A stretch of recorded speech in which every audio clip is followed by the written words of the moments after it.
On the morning of December 7th, 1941, the tropical peace over the Hawaiian island of Oahu was pulverized in a matter of minutes. The sudden roar of nearly 400 Imperial aircraft tearing through the clouds signaled the arrival of a new era of warfare, one delivered with total, devastating precision. Within 2 agonizing hours, the undisputed core of the United States Pacific Fleet was reduced to a burning graveyard of twisted metal and oil-slicked water. Deep within the inner basin of Pearl Harbor, along the stretch of water known to history as Battleship Row, 7 massive steel leviathans bore the absolute brunt of the assault. These giant dreadnoughts were not merely warships, they were the ultimate symbols of American industrial might, global dominance, and military pride. Yet in a lightning strike executed without warning, the pride of the nation was systematically torn apart. Among the burning wreckage sat the battle-hardened USS West Virginia. She took no fewer than 7 aerial torpedoes to her port side, followed almost immediately by 2 heavy armor-piercing bombs. The concussive blasts tore her outer hull wide open, flooding her lower compartments in seconds. As her crew fought heroically amid blinding smoke and infernal heat to counterflood her starboard tanks and prevent a total capsizing, the West Virginia slowly settled into the thick, dark mud of the harbor floor, her upper decks barely remaining above the water, while 3 of her officers and men lay dead inside. Just a short distance away, the USS California suffered a similar catastrophic fate.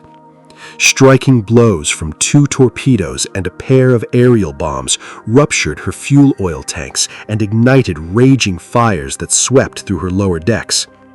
Despite agonizing efforts by her crew to hold off the incoming water, electrical power failed completely, cutting off the fire mains. The order to abandon ship was eventually given, and the massive dreadnought sank straight into the harbor ooze, her superstructure blackened and submerged. Beside them, the remaining battleships fared little better. The USS Tennessee and the USS Maryland were battered by heavy bomb strikes, pinned against the concrete mooring quays by the burning hulls of their sister ships. The USS Pennsylvania, caught sitting helplessly in dry dock, was scorched by massive explosions that turned her decks into a searing furnace. To the high command of the Imperial Japanese Navy, watching from the bridge of their flagship across the Pacific, the objective had been decisively achieved. The American battle line was effectively extinct. To the horrified American public watching the newsreels in local theaters days later, these monumental ships were tragic monuments to defeat, seemingly lost forever beneath the Pacific.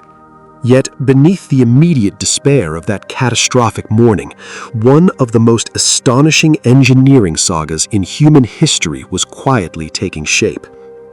As the fires were finally extinguished and the smoke cleared, naval engineers, civilian shipyard workers, and Navy deep-sea divers descended into the toxic, oil-choked waters of Pearl Harbor.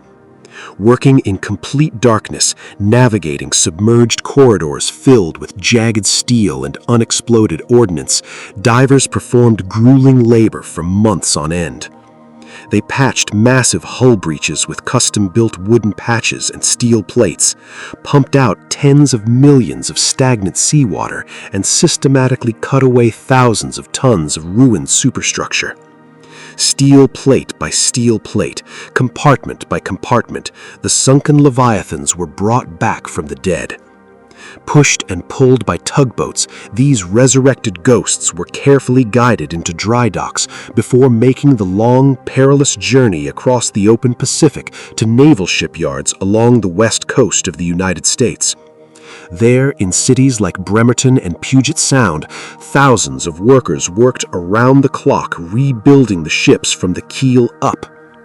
However, while these ancient dreadnoughts were being painstakingly restored, the fundamental nature of naval warfare was undergoing a violent and permanent transformation. the attack on Pearl Harbor had accidentally forced the United States Navy into a brand new doctrine. With its battle line sitting at the bottom of a Hawaiian harbor, the Navy was compelled to rely entirely on its surviving aircraft carriers. In a matter of months, the aircraft carrier, previously viewed by traditional military strategists as a secondary, experimental vessel, unseated the battleship as the true sovereign of the seas.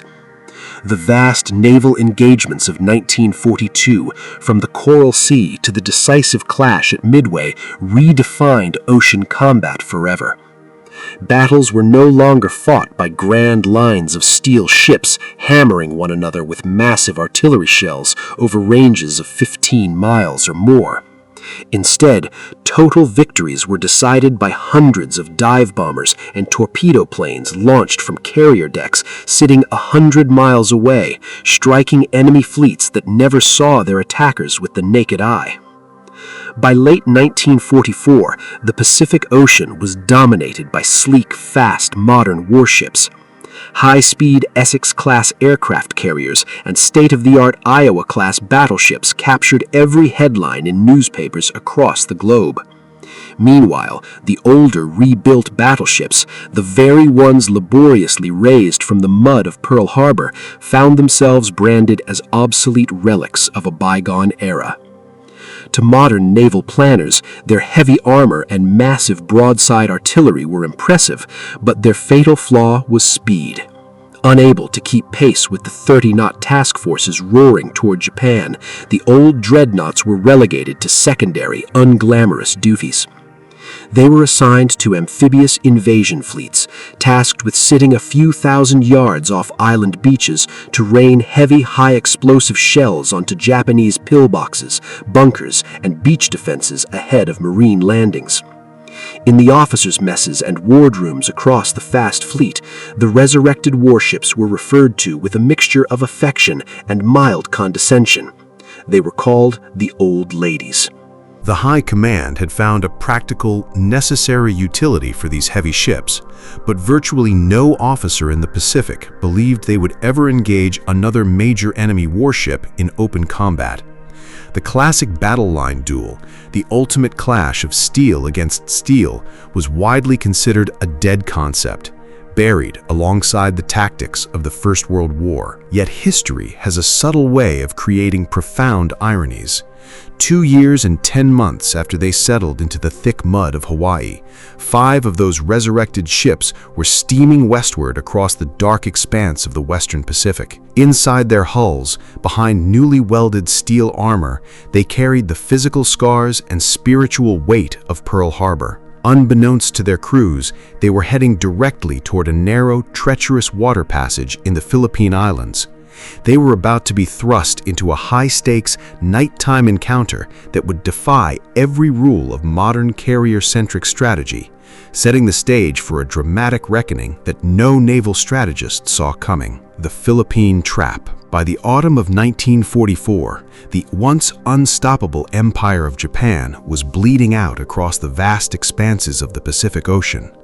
The relentless industrial wheel of American war production had transformed the conflict from a desperate struggle for survival into an overwhelming multi-pronged offensive. High-speed carrier task forces had swept through the Central Pacific, shattering Japanese air power in the skies above the Marianas and severing the outer defenses of the empire. Now, the Allied war machine set its sights on the crown jewel of the Western Pacific, the Philippine archipelago. For the United States, invading the Philippines was more than a tactical necessity. It was the fulfillment of an intensely personal pledge. Over 2 years earlier, in the dark, humiliating spring of 1942, General Douglas MacArthur had been forced to flee the fortress island of Corregidor, leaving thousands of American and Filipino soldiers behind to endure the horrors of captivity. His parting words, "I shall return," had become a national rally cry, woven into the very fabric of the American war effort. On October 20th, 1944, that promise was kept with catastrophic scale. Under a sky thick with friendly aircraft, an armada of over 700 American vessels descended upon the eastern shores of Leyte Island. Tens of thousands of troops poured onto the beaches, establishing beachheads, unloading mountains of supplies, and planting the American flag back on Philippine soil. In Tokyo, the news of the landings sent shockwaves through the highest corridors of military power. To the Imperial High Command, an American presence in the Philippines was an absolute death sentence for the empire. The island sat directly atop the vital maritime arteries connecting Japan to its conquered oil fields, rubber plantations, and raw material reserves in the East Indies. If the United States established air bases and naval stations in the Philippines, the Japanese home islands would be completely isolated. Without a constant flow of oil, the industrial heartland of Japan would grind to a halt. The remaining warships of the Imperial Navy would be reduced to stationary steel museums, and the nation would be starved into unconditional surrender. Faced with total ruin, the Imperial Japanese Navy concocted one of the most complex, high-stakes operational plans in the history of naval warfare. Operation Shogo I, or Operation Victory I. It was not a conservative strategy designed to preserve forces. It was a desperate, total gambit sacrifice meant to throw every remaining major warship Japan possessed into a single, decisive blow. The strategy relied on a daring, multi-stage deception. A decoy fleet of Japanese aircraft carriers, virtually empty of operational planes and pilots due to previous air losses, would sail down from Japan to deliberately expose themselves to the main American fighting force, Admiral William Bull Halsey's powerful Third Fleet. The goal was to lure Halsey's fast carriers and modern battleships away from the Leyte beachheads, leaving the vulnerable invasion fleet completely exposed. While Halsey took the bait and charged north, two massive Japanese surface strike forces would slip through the island passages of the Philippines from the west. They would converge on Leyte Gulf in a crushing pincer movement from the north and south, burst into the anchorage, and ruthlessly obliterate the unprotected American troop transports, cargo ships, and beachheads. Thousands of soldiers would be stranded without supplies. The invasion would be crushed in a single afternoon, and the course of the war might be dramatically altered. The southern jaw of this lethal trap was assigned to Vice Admiral Shoji Nishimura, a veteran surface officer known throughout the fleet for his stern, uncompromising discipline and absolute tactical rigor. Nishimura was handed command of the Japanese Southern Force, a powerful surface group built around two formidable heavy dreadnoughts, his flagship, the Yamashiro, and her sister ship, the Fuso. Accompanied by the heavy cruiser Mogami and four fleet destroyers, Michioshio, Asagumo, Yamagumo, and Shigure, Nishimura's force was tasked with steaming through the island-choked waters of the southern Philippines under the cover of absolute darkness. Nishimura's assignment was for all practical purposes a suicide mission. The admiral himself was a tragic, solemn figure, carrying a devastating personal loss into the abyss of battle. Just a year earlier, his only son, a young naval aviator, had been shot down and killed in the Philippines. Officers who served alongside Nishimura during the final preparations noted a cold, distant fatalism in his posture. He harbored no illusions about the immense numerical superiority of the enemy, nor the chaotic nature of night actions in narrow waters. Yet, driven by an unyielding sense of duty to his emperor and a quiet resignation to his fate, he led his squadron forward with grim, methodical precision. To reach Leyte Gulf, according to the strict timeline of Operation Shogo, Nishimura's ships had to navigate a treacherous, narrow body of water known as Surigao Strait. Stretching 30 miles from south to north and squeezing down to just a few miles wide at its northern exit, Surigao Strait was a geographical death trap bounded by the mountainous landmasses of Leyte and Dinagat Islands. The channel was deep, plagued by unpredictable night currents and flanked by dangerous coastal shoals. For a large warship formation, the strait offered zero operational freedom. There was no room to deploy into a wide search line, no space to perform evasive maneuvers in the event of an air attack or torpedo launch, and absolutely no opportunity to turn back once committed to the channel.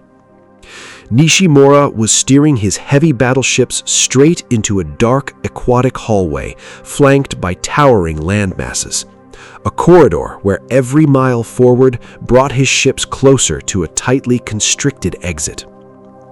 What Vice Admiral Nishimura Shoji did not know and could not possibly see through the thick tropical blackness of the Philippine night was that the Americans were already waiting.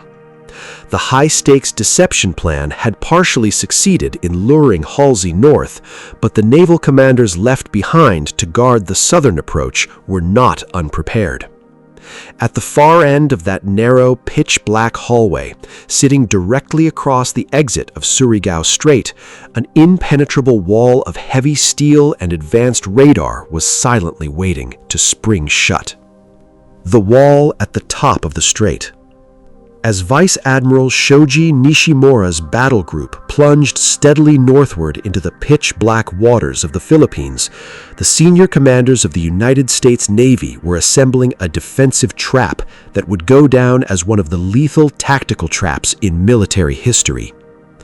Tasked with protecting the vast invasion fleet crammed into Leyte Gulf was the U.S. 7th Fleet under the command of Vice Admiral Thomas Kinkaid. While Admiral William Bull Halsey had bolted northward to chase a Japanese decoy fleet, Kinkaid recognized that the southern back door to the invasion beaches could not be left open. To secure that critical southern gateway, Kinkaid turned to Rear Admiral Jesse B. Oldendorf, a seasoned, unshakable officer known for his methodical mindset and ruthless tactical pragmatism. He was given direct command of the 7th Fleet's Bombardment and Fire Support Group, a powerful surface force comprised of heavy cruisers, light cruisers, 39 destroyers, and 6 heavy battleships. Oldendorf harbored no desire for dramatic heroics or risky maneuvers. His objective was singular, clear, and uncompromising. Ensure that not a single Japanese warship survived to reach the helpless transport ships sitting in the shallow waters of Leyte Gulf. Gathered inside his war room, beneath the glowing overhead lights, Oldendorf spent hours analyzing the hydrographic charts of the Surigao Strait. He quickly realized that the unique geography of the region handed him a massive tactical advantage. The strait was essentially a narrow aquatic funnel, bounded by the steep mountainous shorelines of Leyte and Dinagat Islands. If the Japanese intended to break through to the invasion beaches from the south, they were geographically forced to advance through that tight, constricted channel in a long, single-file column. Rather than sending his warships down into the cramped strait to chase the approaching enemy in a chaotic night melee, Oldendorf decided to let geography do the work for him. He transformed the northern mouth of the Surigao Strait into a meticulously planned killing zone. "My strategy," Oldendorf would later explain with characteristic coldness, "was the strategy of the ideal football coach. To place my biggest, strongest men in the line and tell the opposition to hit them with everything they had." Across the far northern exit of the strait, stretching 8 miles across the open water between Leyte and Dinagat Islands, Oldendorf deployed his primary striking power in a rigid iron wall. Arrayed in a flawless, disciplined battle line were his 6 heavy battleships, the USS West Virginia, USS Maryland, USS Tennessee, USS California, USS Pennsylvania, and USS Mississippi. 5 of these 6 Leviathans were the resurrected survivors of Pearl Harbor, warships that had been dragged up from the harbor mud, rebuilt from the keel up with modern armor, and returned to the front lines to settle an old debt. To maximize the destruction, Oldendorf arranged his fleet in a classic formation designed to execute the absolute holy grail of naval tactics, crossing the T. By placing his 6 battleships horizontally across the top of the narrow channel, Oldendorf ensured that every single American ship could rotate its gun turrets and fire its full broadside of heavy guns directly down the strait. The Japanese, advancing vertically up the narrow channel in a tight column, would only be able to bring their forward turrets to bear. It was a textbook tactical checkmate, a maneuver so rare that it had been achieved only a few times in centuries of naval combat. Ahead of the battleship line, Oldendorf positioned 2 heavy cruiser divisions on the eastern and western flanks of the strait to rain rapid-fire 6-inch and 8-inch shells onto the enemy's lighter escort ships. Farther down the strait, hidden in the dark radar shadows cast by the steep island shorelines, he stationed swarms of fleet destroyers. The destroyers were instructed to lurk quietly along the coast until the Japanese column passed, then slip out into the main channel to launch lethal spreads of silent, heavy torpedoes directly into the flanks of the advancing enemy. Yet the most lethal element of Oldendorf's trap was a piece of invisible technology that rendered the heavy tropical night completely useless to the approaching Japanese. Hidden inside the top-secret plotting rooms of the modernized American battleships, most notably the West Virginia, Tennessee, and California, were the latest Mark 8 fire control radar systems. These ultra-high-frequency microwave radars could scan the pitch-black horizon, pierce through blinding rain squalls and smoke, and track surface targets with surgical precision over 13 miles away.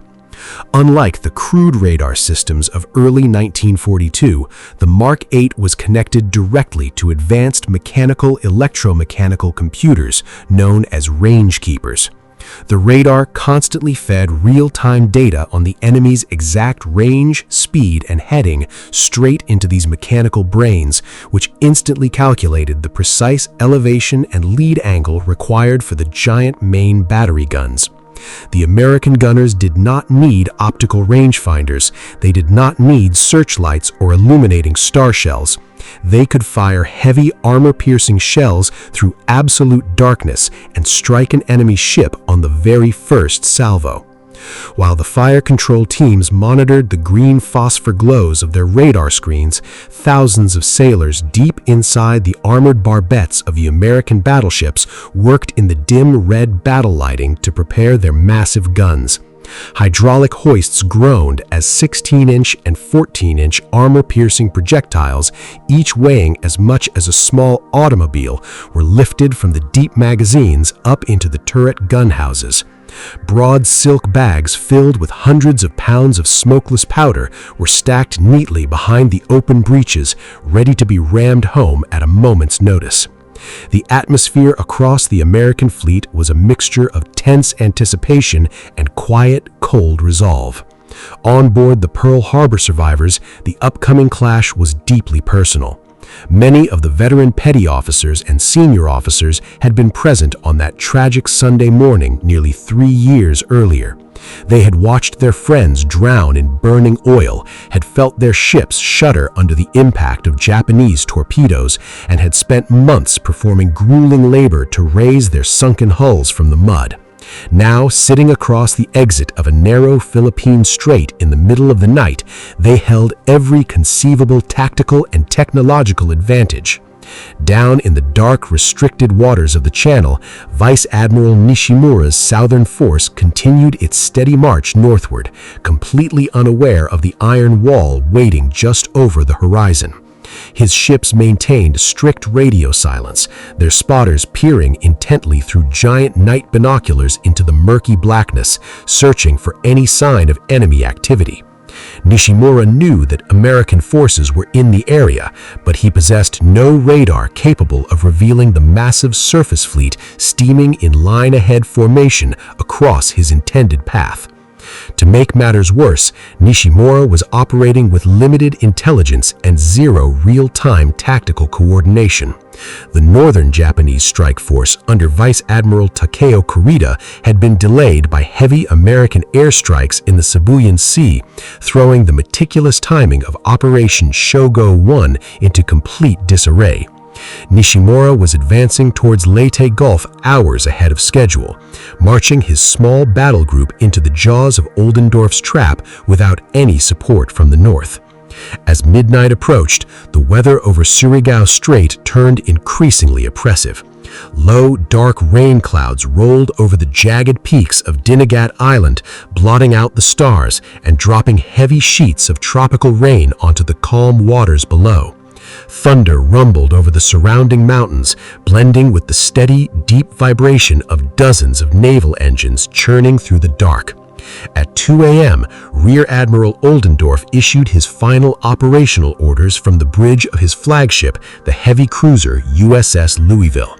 The trap was fully set, every gun was loaded, every radar was locked onto target coordinates, and every destroyer was positioned along the flanks. The northern mouth of Surigao Strait had become an inescapable funnel of death, and the ghost fleet of Pearl Harbor was ready to trigger the last great dreadnought duel in human history.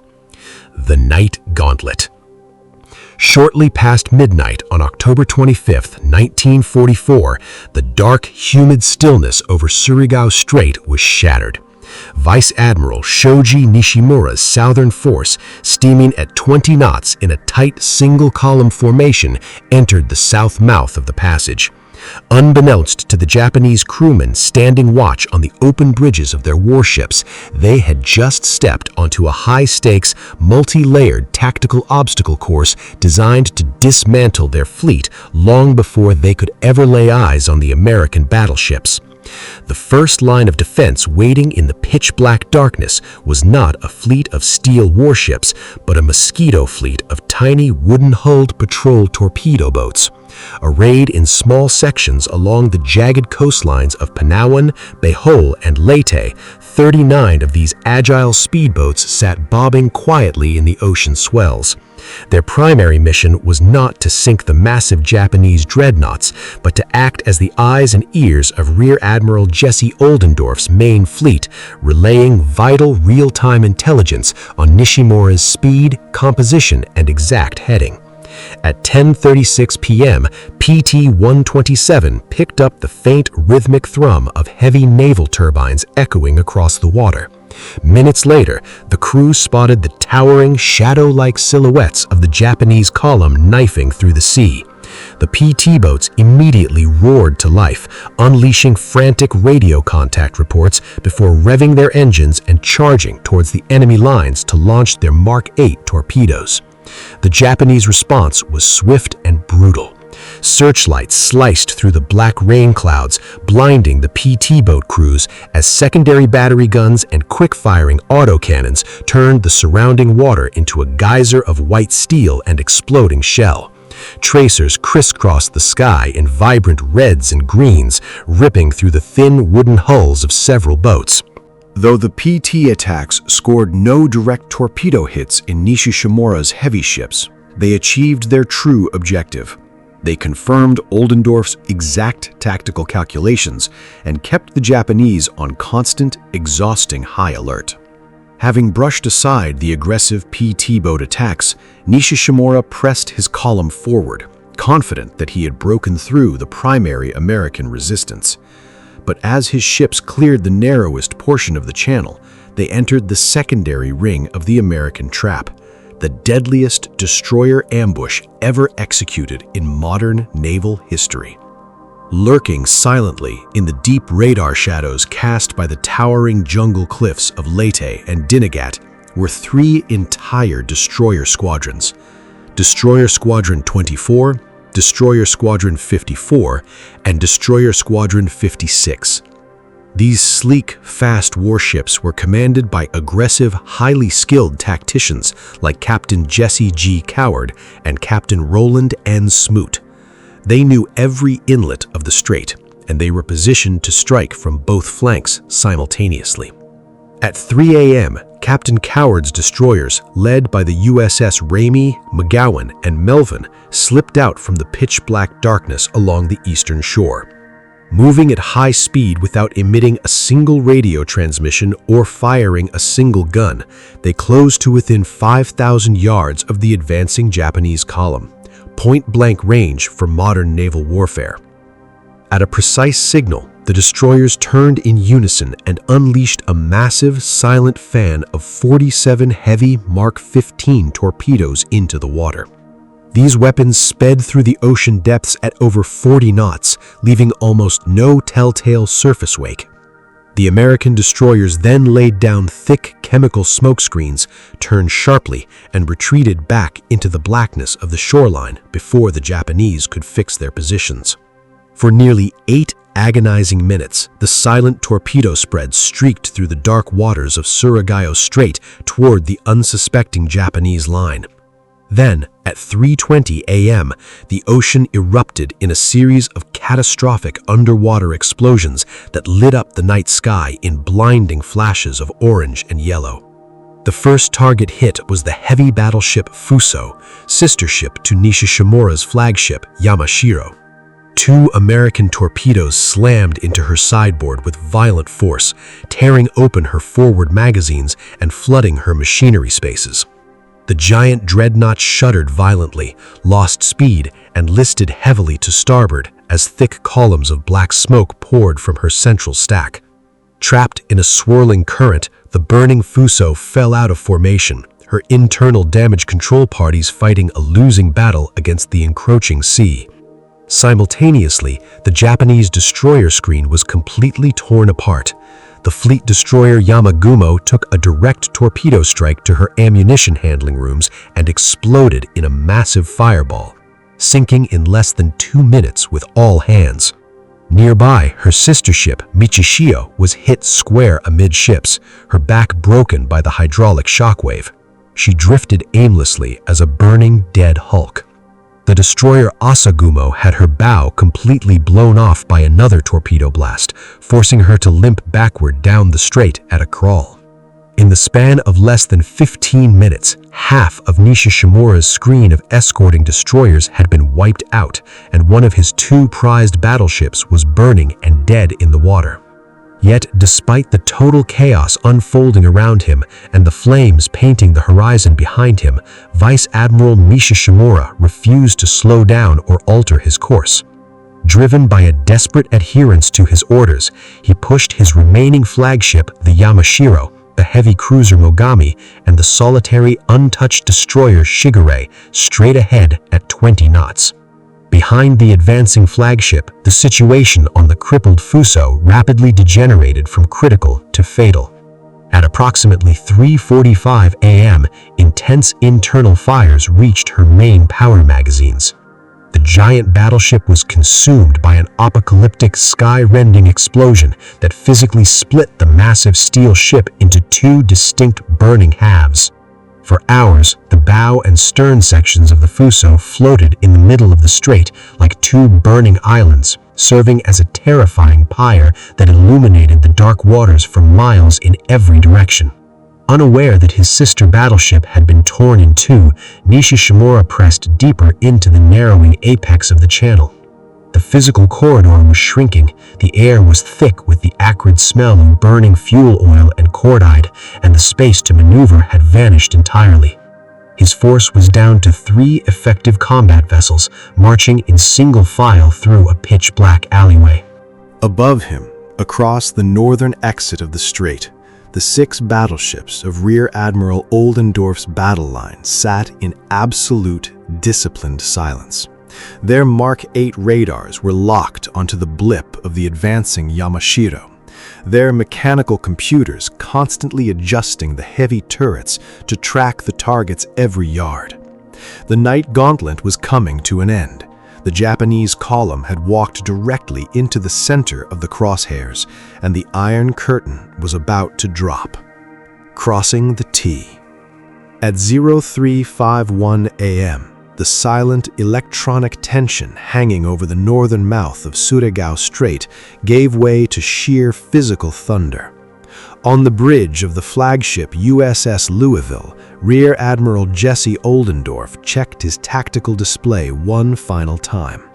The blip representing Nishimura's flagship, the Yamashiro, had crossed the invisible line where every main battery gun in the American battle line could bear upon it. Oldendorf turned to his flag lieutenant and uttered the command that would seal the fate of the Japanese fleet. "Commence firing." A fraction of a second later, the modernized battleship USS West Virginia opened fire. An 8-gun broadside of 16-inch armor-piercing shells tore through the night sky, instantly followed by the heavy broadsides of the California and Tennessee. The sheer kinetic force of the salvos rocked the massive steel hulls of the American battleships back into the water. Long tongues of blinding orange flame leapt hundreds of feet across the dark ocean, illuminating the sky with a staggering artificial daylight that could be seen 50 miles away in Leyte Gulf. For Vice Admiral Shoji Nishimura and the crew of the Yamashiro, the sky quite literally fell without warning. Seconds after the initial flashes flickered along the northern horizon, a rain of giant steel projectiles, each weighing over 2,000 pounds, plunged out of the midnight sky.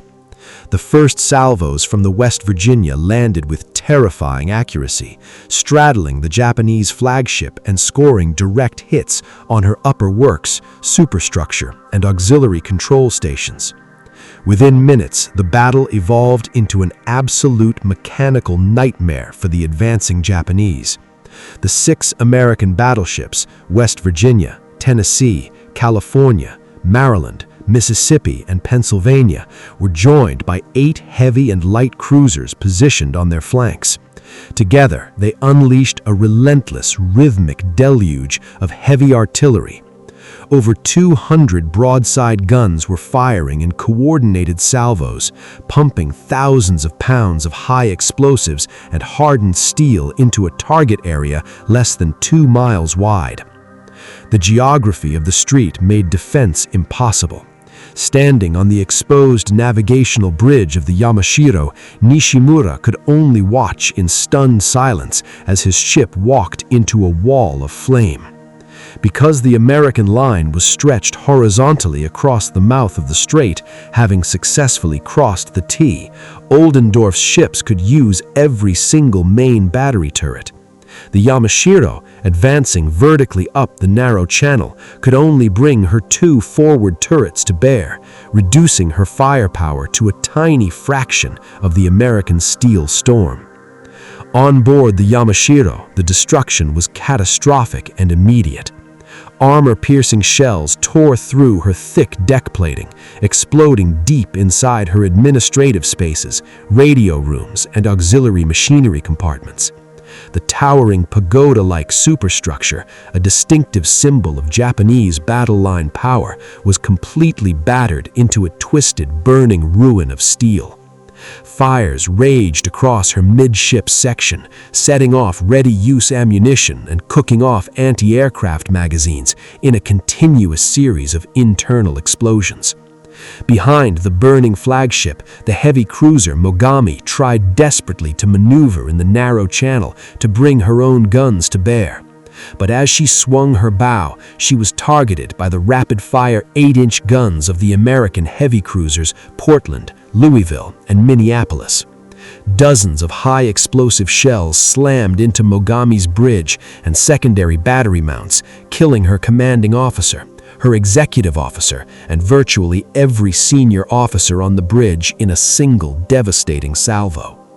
The lone, untouched Japanese destroyer, the Shigure, found herself surrounded by a sea of exploding waterspouts and burning steel. Her commander, Captain Shigeru Nishino, realized that the formation had walked into a total slaughterhouse. His radar receivers were screaming, his visual spotters were blinded by the constant flash of exploding shells, and he could find no clear targets in the dark smoke hanging over the water. Shigure took a heavy shell hit that failed to detonate, but her machinery remained intact as she maneuvered wildly to avoid the incoming firestorm. Despite the unimaginable damage inflicted on his flagship, Vice Admiral Nishimura refused to order a retreat. The Yamashiro, her stern ablaze and two of her main turrets completely destroyed, continued to plow forward at 15 knots, her remaining forward guns firing back blindly into the flash-filled horizon.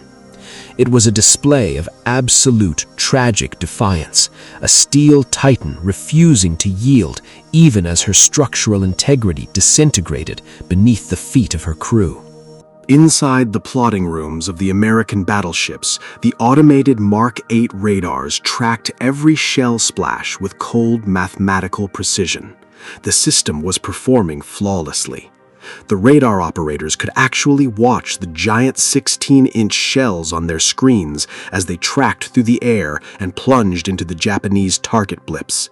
The West Virginia alone fired 16 full broadsides, a total of 93 heavy shells in less than 20 minutes, maintaining a firing rate and accuracy that surpassed every theoretical naval exercise ever conducted.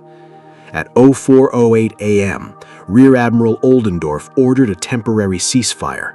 The American destroyer, USS Albert W. Grant, while executing a torpedo run down the eastern flank, had drifted into the line of fire and was accidentally hit by friendly cruiser salvos alongside Japanese counterfire.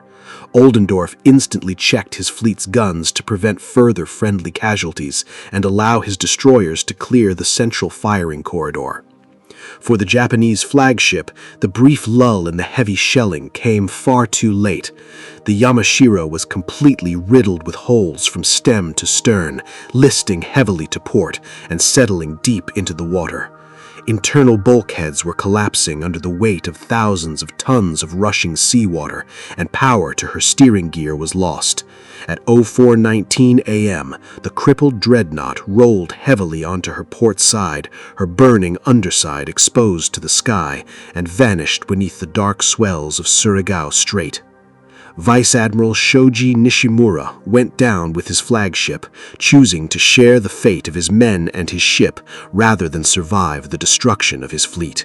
Of nearly 2,000 officers and sailors aboard the Yamashiro, only a handful of survivors were pulled from the oil-slicked waters by American search and rescue craft the following morning. As the smoke cleared from the mouth of the strait, the magnitude of the victory became painfully clear to the surviving Japanese.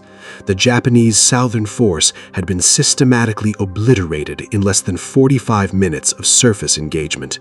The Fuso was split in two and sinking. The Yamashiro was at the bottom of the sea. 3 destroyers were destroyed or crippled, and the Mogami was a burning, blind hulk drifting aimlessly in the dark. The final dreadnought duel in human history had concluded not with a dramatic back-and-forth exchange of naval gunfire, but with a total, clinical, and technologically supreme execution. The resurrected ghosts of Pearl Harbor had stood their ground, crossed the enemy's T, and closed the southern gate to Leyte Gulf forever. Dawn over the graveyard. As the first pale light of dawn began to bleed across the eastern sky on October 25, 1944, a cold, surreal quiet settled over Surigao Strait. The fierce tropical rainstorms had passed, leaving behind a glass-like sea reflecting the soft pinks and grays of early morning. Where an entire Japanese battle fleet had marched south just hours before, there was now only a vast, terrifying graveyard of floating debris, burning oil, and drifting smoke.